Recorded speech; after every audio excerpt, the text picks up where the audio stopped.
on participe depuis 3 ans. Enfin, c'est la 3e participation, et pour Dijon et pour Besançon. Les bénéfices, c'est que réellement, ça vient valoriser notre culture d'entreprise et l'engagement de toute l'équipe dans sa responsabilité environnementale. Et en tant que directrice, je trouve aussi qu'il y a un réel bénéfice sur l'ambiance d'équipe, puisque c'est une autre façon de faire équipe en se lançant un petit défi entre Dijon et Besançon et de se découvrir ou de se redécouvrir entre collègues.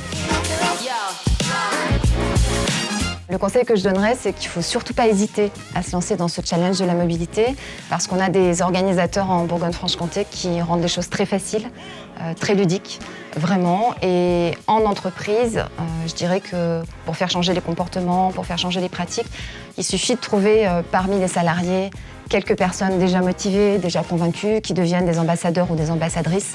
Et petit à petit, tout le monde se prend au jeu.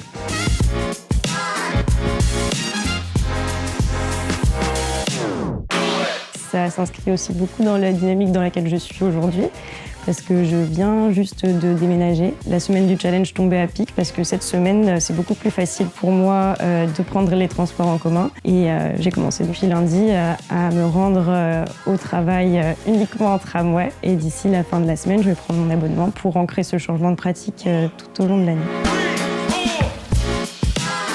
Le mot que j'emploierais, c'est expérimentation. Je pense que si on veut vraiment faire évoluer les pratiques des gens au quotidien, c'est vraiment par ce type d'expérimentation, en leur montrant concrètement que ça peut être assez simple et ça peut être un moyen de montrer aussi qu'est-ce qui reste à améliorer. Je pense que c'est une bonne porte d'entrée.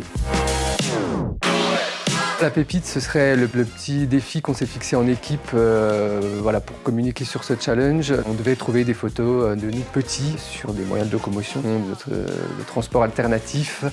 Petits vélos, tricycles, chevaux de bois, etc.